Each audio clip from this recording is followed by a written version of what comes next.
La fécondation. Parmi les propositions suivantes concernant la perméabilité du col utérin aux spermatozoïdes, laquelle est exacte? A. Elle est, dans les conditions normales, continue lors du cycle menstruel. B.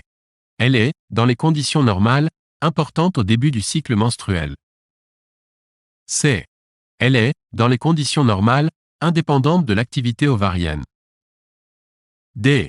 Elle est, dans les conditions normales, maximum au milieu du cycle menstruel.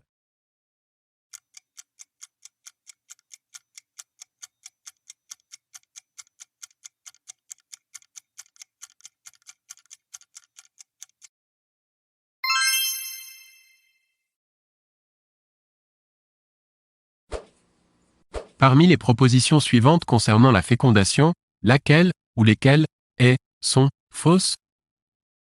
A. Le spermatozoïde perd son pouvoir fécondant en 24 heures, 48 heures. B. L'ovule ne survit que 12 heures à 24 heures s'il n'est pas fécondé. C.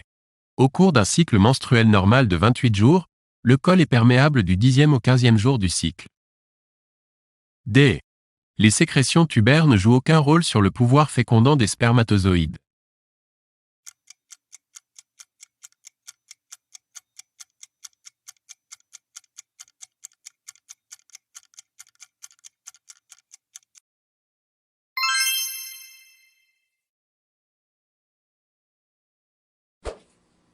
Parmi les propositions suivantes concernant l'amphimixie ou syngémie, laquelle est exacte?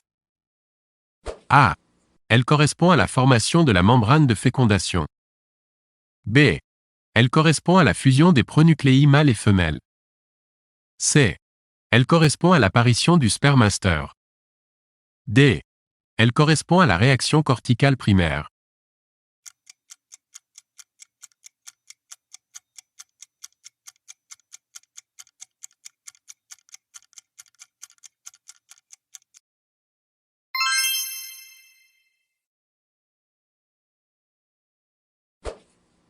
Parmi les propositions suivantes concernant un zygote triploïde, laquelle est exacte? A. Il possède 69 chromosomes. B. Il peut résulter d'une dyspermie. C. Il peut résulter d'une dygynie. D. Les réponses A, B, C sont exactes.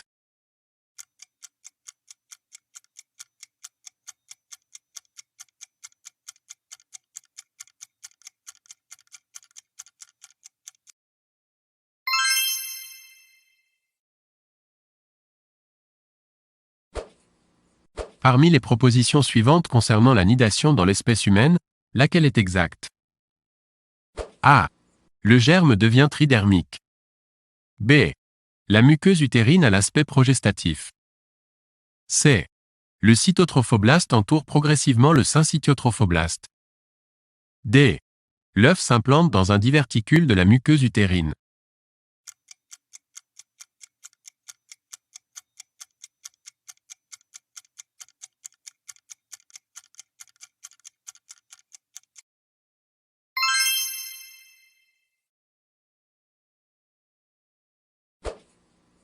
Parmi les propositions suivantes concernant la nidation de l'œuf humain, laquelle est exacte? A. La nidation de l'œuf humain se fait dans un diverticule de la cavité utérine. B. L'aspect progestatif de la muqueuse utérine se rencontre en première partie du cycle menstruel. C. L'HCG est sécrété par le trophoblaste pendant les 3 derniers mois de grossesse. D. Au cours de la nidation dans l'espèce humaine, le disque embryonnaire est didermique.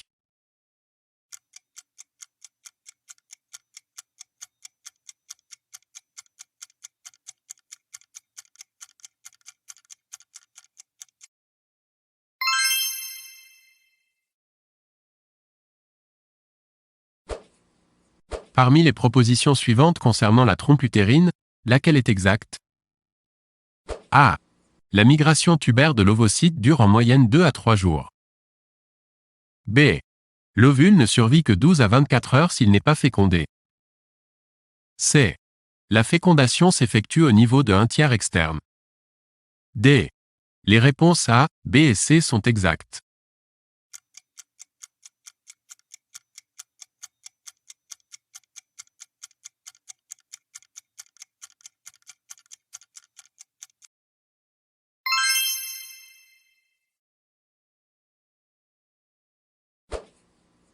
Parmi les propositions suivantes concernant les voies génitales femelles, laquelle est fausse? A. Le col utérin n'est perméable que du 10e au 15e jour du cycle menstruel. B. Le spermatozoïde perd son pouvoir fécondant en 24 heures, 48 heures. C. Les sécrétions tubaires ne jouent aucun rôle sur le pouvoir fécondant des spermatozoïdes. D. Au cours de la migration dans les voies génitales femelles, les spermatozoïdes sont capacités.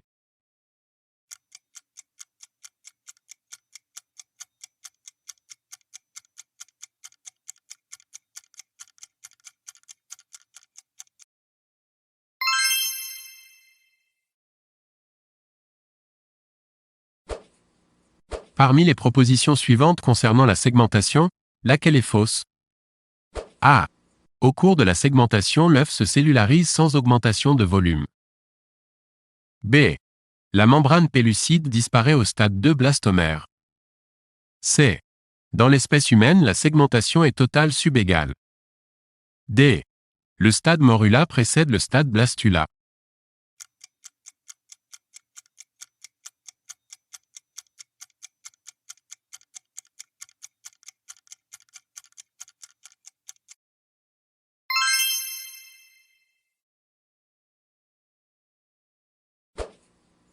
Parmi les propositions suivantes concernant la période entre le 10e et le 15e jour d'un cycle menstruel normal, laquelle est exacte?